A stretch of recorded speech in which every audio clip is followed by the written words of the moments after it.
ఏదైతే నిధుల రూపంలో రావాల్సి ఉందో మనకు హక్కు ఉందో వాటిని ప్యాకేజీ కింద మార్చి దాంతో సరిపెట్టుకోవాలని ఆలోచన చేయడం, ముఖ్యమంత్రి గారు వారి రాజకీయ స్వలాభం కోసం, స్వార్థం కోసం ఏదైతే ఓటుకు నోటు కేసులో వారికి ఉన్న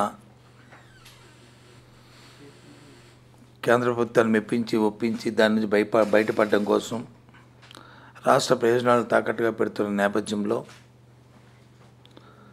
ప్రత్యేక హోదా వస్తే తప్ప ఈ రాష్ట్రానికి మేలుండదు. రాష్ట్ర అభివృద్ధి జరగాలంటే ప్రత్యేక హోదా రావాలి. నిరుద్యోగ సమస్య తీరాలంటే ప్రత్యేక హోదా రావాలి. రాష్ట్ర అభివృద్ధి జరగాలంటే ప్రత్యేక హోదా రావాలి అనే నినాదంతో ఇదేదో రాజకీయ స్వలాభం కోసమో స్వార్థం కోసమో ఇప్పుడు అడుగుతున్న మాటగా కాకుండా ఆనాడు రాష్ట్ర విభజన జరిగిన నేపథ్యంలో అప్పటి ప్రధానమంత్రి మన్మోహన్ సింగ్ గారు రాజ్యసభలో వారిచ్చిన హామీ, ఆ రోజు ప్రతిపక్షంగా ఉన్న భారతీయ జనతా పార్టీ అది 5 సంవత్సరాలు కాదు 10 సంవత్సరాలు ఇవ్వాలని చెప్పిన సందర్భం. మొన్న జరిగిన ఎన్నికల్లో 14 నెలల కిందట జరిగిన సాధారణ ఎన్నికల్లో అటు పార్లమెంట్ అభ్యర్థిగా ఉన్న నరేంద్ర మోడీ గారు కానీ, ప్రధానమంత్రి అభ్యర్థిగా ఉన్న నరేంద్ర మోడీ గారు కానీ, లేదు ఈ రాష్ట్రంలో ఇప్పుడు ముఖ్యమంత్రి ఆనాడు ప్రతిపక్ష నాయకుడిగా ఉన్న చంద్రబాబు నాయుడు కానీ ఒకే వేదికపై నుంచి ఈ ప్రత్యేక హోదాని 10 సంవత్సరాల కాలం పాటు రాబోయే కాలంలో ఇస్తాము, ఈ రాష్ట్రాన్ని ఆదుకుంటామని చెప్పిన నేపథ్యంలో ఆ మాటలను నెరవేర్చమని చెప్పని రాష్ట్ర అభివృద్ధి కోసం, నిరుద్యోగ సమస్య నిర్మూలన కోసం, భావితరాల తాలూకా భవిష్యత్తు కోసం మరి జగన్మోహన్ రెడ్డి గారు అసెంబ్లీలో ఆయన మాట్లాడుతూ ఇది అనివార్యం, మనందరం కలిసి కేంద్రం ఒత్తిడి తీసుకొచ్చి ఇది నెరవేర్చాలని చెప్పినప్పుడు, ఒకవేళ నెరవేర్చలేకపోతే ఈ నెల 20 అంటే 15 రోజుల తర్వాత కానీ మీరు చేయకపోతే నిరాదీక్ష చేస్తారని చెప్పిన సందర్భం.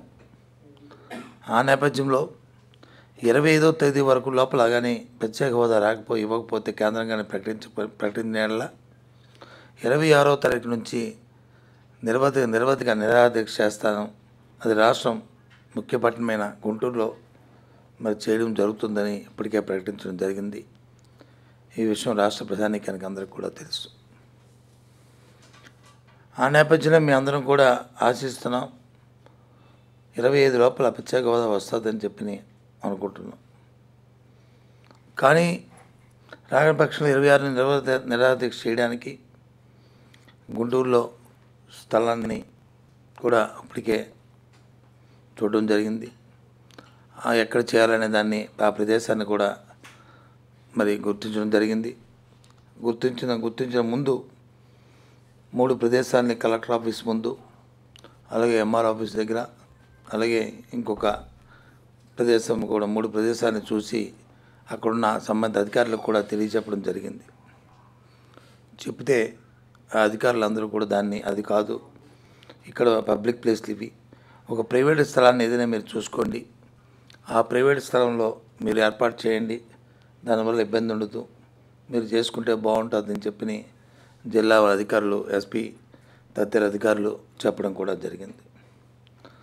ఆ నేపథ్యంలో రేపు 26వ తారీఖు నాడు దానికోసం నిరాదీక్ష చేయడానికి ఏసీ కళాశాల గ్రౌండ్ దగ్గర ఉన్న ఉల్ఫా గ్రౌండ్లో మరి ప్రైవేట్ స్థలం అది ఆ ప్రదేశం.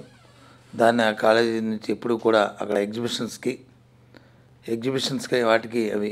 వాటిని మరి అద్దెకిస్తూ అక్కడ ఎగ్జిబిషన్లు జరుగుతుంటే పెద్ద ఎత్తున ఆ ప్రదేశాన్ని వారి దగ్గర నుంచి అనుమతి తీసుకొని లీజుకు తీసుకొని సంబంధిత ఏదైతే రుసుము ఉంటుందో రుసుము కూడా చెల్లించి దాని పక్కనే ఇంకొక కొద్ది దూరంలో మరి ఇంకొక ప్రదేశం ఉంటే దాన్ని పార్కింగ్ స్థానాన్ని కూడా చేసి ఈ రెండింటినీ కూడా తయారు చేసి ప్రత్యక్షంగా మరి నేను నాతో పాటు గౌరవ ఎమ్మెల్సీ గారు ఉమ్మారెడ్డి వెంకటేశ్వర గారు, ఆ జిల్లా అధ్యక్షులు, నగర అధ్యక్షుడు అందరం కలిసి,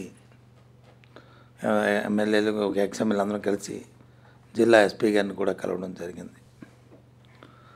కలిసి పర్మిషన్ కూడా ఇవ్వమని దీనికి ఈ విషయం వారికి చెప్పి, ఆయన ప్రతిపక్ష నాయకుడు, ప్రజానాయకుడు కాబట్టి నిరాదీక్ష చేస్తున్న సమయంలో మీరందరూ కూడా మీరు తగిన రక్షణ కల్పించమని వారిని కూడా కోరడం జరిగింది.